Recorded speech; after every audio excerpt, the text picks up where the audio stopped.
અંકલેશ્વર ખાતે યુપીએલ અને સુપરફોર્મ કંપની દ્વારા ઇમરજન્સી રિસ્પોન્સ ટીમ કોમ્પિટિશનનું આયોજન કરાયું હતું, જેમાં દેશભરમાં કાર્યરત યુપીએલ કંપનીની 20 જેટલી ઇમરજન્સી રિસ્પોન્સની ટીમોએ ભાગ લીધો હતો.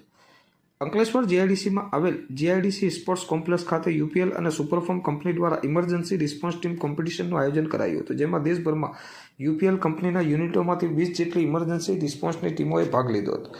યુપીએલ કંપનીના યુનિટો ગુજરાત સહિત દેશભરમાં કાર્યરત છે. યુપીએલ કંપનીના તમામ યુનિટોમાં ઇમરજન્સી રિસ્પોન્સ ટીમ તૈયાર કરવામાં આવી છે. આ ઇમરજન્સી રિસ્પોન્સ ટીમ અન્ય કંપનીઓમાં તેમજ સમાજમાં ફાયર, ઇમરજન્સી રેસ્ક્યુ તેમજ મેડિકલ સપોર્ટ સહિત નાની મોટી દુર્ઘટનાઓમાં તાત્કાલિક પહોંચી જઈને મદદ કરે છે. યુપીએલ અને સુપરફોર્મ કંપની દ્વારા વર્ષ 2008થી તમામ યુનિટોની ઇમરજન્સી રિસ્પોન્સ ટીમ કોમ્પિટિશનનું આયોજન કરે છે. ત્યારે આજરોજ અંકલેશ્વર જીઆઈડીસીમાં આવેલ ડીએ આનંદપુરા સ્પોર્ટ્સ કોમ્પ્લેક્સ ખાતે ઇમરજન્સી રિસ્પોન્સ ટીમ કોમ્પિટિશનનું આયોજન કરવામાં આવ્યું હતું, જેમાં યુપીએલ કંપની યુનિટ 5ના unit head Pravindan Gadhvi, unit 1ના unit head Vinodsinh, UPL unit 12ના હેડ દીપક ગર્ગ તેમજ અંકલેશ્વર ડીપીએમસી ફાયર વિભાગના પ્રિતેશ પટેલ અને મનોજ કોટડિયા ઉપસ્થિત રહ્યા હતા અને દીપ પ્રાગટ્ય દ્વારા આ કોમ્પિટિશનનો પ્રારંભ કરવામાં આવ્યો હતો. આ ઇમરજન્સી રિસ્પોન્સ ટીમ કોમ્પિટિશનમાં જમ્મુ સહિત અન્ય રાજ્યોમાં કાર્યરત યુપીએલ કંપની અને સુપરફોર્મ યુનિટોની 20 જેટલી ટીમોએ ભાગ લીધો હતો.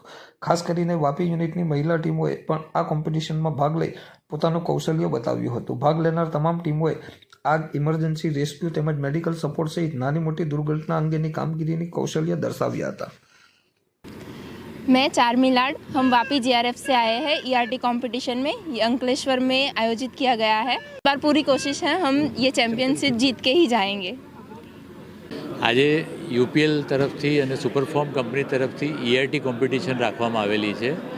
ઈઆરટી કોમ્પિટિશન એક એવી કોમ્પિટિશન છે જે 16 વર્ષથી ખાલી યુપીએલ સાથે કોવિડના સમયને બાદ કરતાં કન્ટિન્યુ કરી છે અને આવું ક્યાંય કંપનીમાં કોઈ જગ્યાએ મેં જોયું નથી. આ વખતે 20 ટીમ જે જમ્મુથી માંડીને હલ્દિયાથી માંડીને વાપી, તારાપુર, હાલોલ, કાલોલ બધેથી આવેલી છે. ઇવન અમારા આરએનડી યુનિટમાં, અમારું જીઆરએફ યુનિટમાંથી પણ એ ટીમ આવેલી છે અને સવારે પહેલો ઇવેન્ટ થઈ ગયો રનિંગ કોમ્પિટિશન. હવે બાકીના ઇવેન્ટ્સ બધા ભાગ લેશે અને યુપીએલમાં અમારી ટીમ ના તો યુપીએલ પણ બહાર બીજી બધી ઇન્ડસ્ટ્રીઝને, ઇવન સમાજમાં ક્યાંય પણ નાની મોટી દુર્ઘટના થાય તો એ લોકો તરત પહોંચી જાય છે અને આગજાનીની ઘટનાઓ, ઇમરજન્સી રેસ્ક્યુ, મેડિકલ સપોર્ટ એમાં હંમેશા એ બધે મદદ કરવા માટે તત્પર હોય છે. UPL is very proud of the ERT team.